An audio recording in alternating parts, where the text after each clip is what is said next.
Good morning friends, मैं ममता चाहर आपका आपके ही चैनल में हार्दिक रूप से स्वागत करती हूँ। आज हम पढ़ेंगे राजनीतिक विचारों के महत्वपूर्ण कथन जो हमारे UP PGT, GIC, UGC net, IIT grade exam सभी एग्ज़ामों के लिए मोस्ट इम्पोर्टेंट स्टेटमेंट हैं जो अक्सर बार बार पूछे जाते हैं। प्रीवियस ईयर क्वेश्चन उठा के देखिएगा, सारे आपको जो स्टेटमेंट जो मैं आपको बता रही हूँ पूछे गए हैं। कभी न कभी यहाँ से 1 से 2 मार्क्स कम से कम, मिनिमम मैक्सिमम 5 मार्क्स हो सकते हैं, लेकिन मिनिमम 2 मार्क्स आपके यहाँ से कंफर्म हो सकते हैं। इसलिए इसको ध्यान से देखिएगा और रट भी लीजिएगा और समझ भी लीजिएगा। अगर आपको थिंकर के थॉट्स पता हैं तो आप यहाँ से उसको मतलब माइंड में रेगुलेट कर सकते हैं। तो चलिए स्टार्ट करते हैं। जिन राज्यों में न्याय नहीं रह जाता वे डाकुओं के झुंड मात्र कहे जाते हैं। ये किसने कहा था? ये ऑगस्टीन ने कहा था। जिन राज्यों में न्याय नहीं है मतलब ये न्याय को ज़्यादा इम्पोर्टेंस देते थे, इसलिए न्याय को प्रायोरिटी देते थे, इसलिए इन्होंने इसके बारे में ये चीज़ बोली।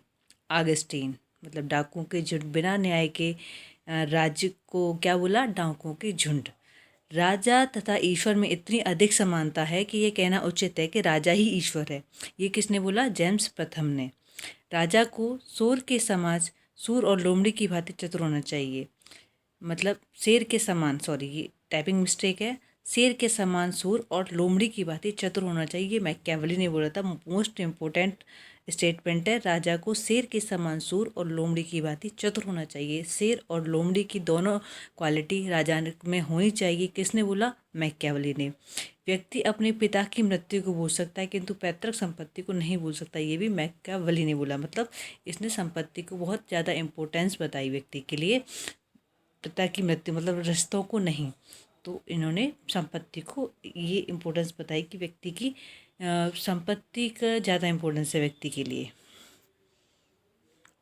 मैं और भय दोनों जुड़वा भाई हैं, हॉब्स ने बोला। जैसे हम हॉब्स की जो हमने वो की थी वीडियो की थी, उसमें हम बता भी चुके हैं।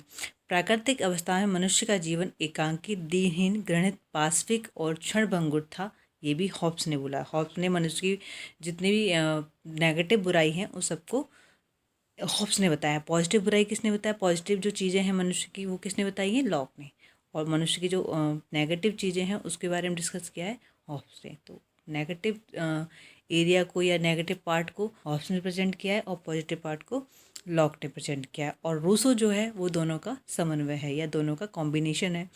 प्राकृतिक विधियाँ बुद्धिमत्ता की विधियाँ हैं, ये किसने बोला? हॉब्स ने। कानून संप्रभु का आदेश है, ये किसने बोला? हॉब्स ने। प्राकृतिक अवस्था शांति, सद्भावना, पारस्परिक सहयोग, सुरक्षा की अवस्था है, ये लॉक ने बोला। अब यहाँ पे लॉक के आपको जितने भी स्टेटमेंट मिलेंगे वो पॉजिटिव व्यू में मिलेंगे। वो एक अच्छा ही मतलब कितना अच्छी उसको दिखाता है, अच्छी साइड को दिखाता है मानव की, उस टाइम की स्थिति की। हॉब्स नेगेटिव चीज़ों को प्रेजेंट करता है। जीवन, स्वतंत्रता और संपत्ति के अधिकार प्राकृतिक अधिकार हैं। लॉक ने लाइफ को, फ्रीडम को और प्रॉपर्टी के अधिकार को बहुत ही 3 ये इसके मेन राइट को इम्पोर्टेंस दी है। प्राकृतिक कानून नैतिकता के ये नियम हैं जो मनुष्य की अंतरात्मा पर अंकित होते हैं, ये किसने बोला? लॉक ने। प्राकृतिक कानून नैतिकता की ये नियम है जो मनुष्य की अंतरात्मा पर अंकित होते हैं, ये लॉक ने बोला। प्रभुसत्ता नागरिकों और शासकों के ऊपर ऐसी शक्ति है जिस पर कानून का कोई बंधन नहीं होता, ये किसने बोला? बौद्धा ने। प्रभुसत्ता नागरिकों और शासकों के ऊपर ऐसी शक्ति है जिस पर कानून का कोई बंधन नहीं होता। तो मतलब प्रभुसत्ता को उसने इम्पोर्टेंस दी। प्रभुसत्ता को पहली बार परिभाषित भी बौद्धा ने किया था। तो प्रभुसत्ता के बारे में जितनी चीज़ें हैं वो बौद्धा ने की हैं। नेक्स्ट, मनुष्य स्वतंत्र पैदा होता है परंतु वो सर्वत्र बेड़ियों में जकड़ा है, ये किसने बोला? रूसो ने। अब रूसो की स्टेटमेंट में क्या है? ये फ्रीडम को, संप्रभुता को, फ्रीडम को, लोकप्रिय प्रभुसत्ता को, मतलब जैसे कि हमारी डेमोक्रेसी है उसको बहुत ही इम्पोर्टेंस देता है। प्रकृति क्यों लौटो? रूसो मतलब ये बोलता है कि पहले जो प्राकृतिक अवस्था में जो मानव था वो सबसे बेस्ट था, लेकिन संपत्ति की जैसी संपत्ति आई उसने मानव को भ्रष्ट बना दिया, क्रूर बना दिया। प्राकृतिक अवस्था का मानव सबसे अच्छा था, ये इसका मतलब ये थॉट है। तो प्रकृति की ओर लौटो, ये भी रूसो ने बोला, इसलिए ही बोला क्योंकि प्रकृति को बहुत अच्छा मानता था। प्राकृतिक अवस्था में मनुष्य समान, आत्मनिर्भर और संतुष्ट है, ये किसने बोला? रूसो ने। उतना ही स्वतंत्र है मनुष्य, उतना ही स्वतंत्र जितना प्राकृतिक अवस्था में था, तो ये भी रूसो ने बोला। व्यक्ति राज्य जो सामान्य हित का अनुपालन नहीं करता उसे स्वतंत्र तोड़ने के लिए विवश किया जाएगा। रूसो रूसो का मतलब स्टेटमेंट, इसका स्टेटमेंट के पीछे ये था कि उसने फ्रीडम को प्रायोरिटी दी।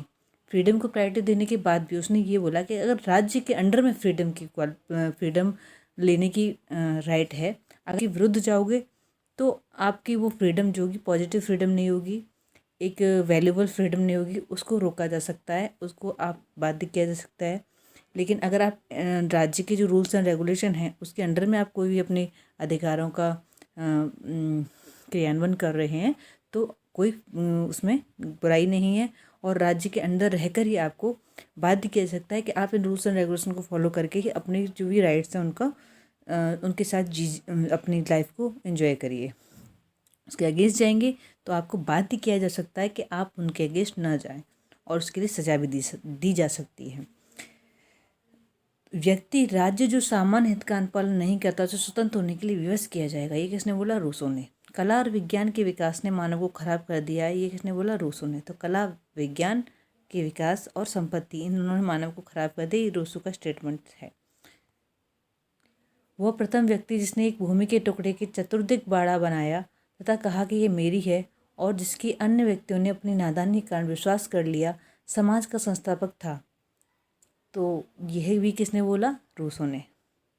रूसो ने ही बोला कि एक ऐसा व्यक्ति जिसने पहली बार ये बोला था कि ये इतना चौड़ा बाड़ा खींचकर ये मेरी ही संपत्ति है, उसको अन्य लोगों ने मान लिया, चल हाँ भाई तेरी संपत्ति है, तो और वही मानव संपत्ति का पहला संस्थापक था जिसने ये चीज़ बोली। ये कथन रूसो से ही रिलेटेड है। मनुष्य को स्वतंत्र होने के लिए विवश किया जा सकता है, ये भी रूसो ने बोला। राज्य की सदस्यता के बिना व्यक्ति के लिए नैतिक जीवन असंभव है, ये किसने बोला? लॉक ने।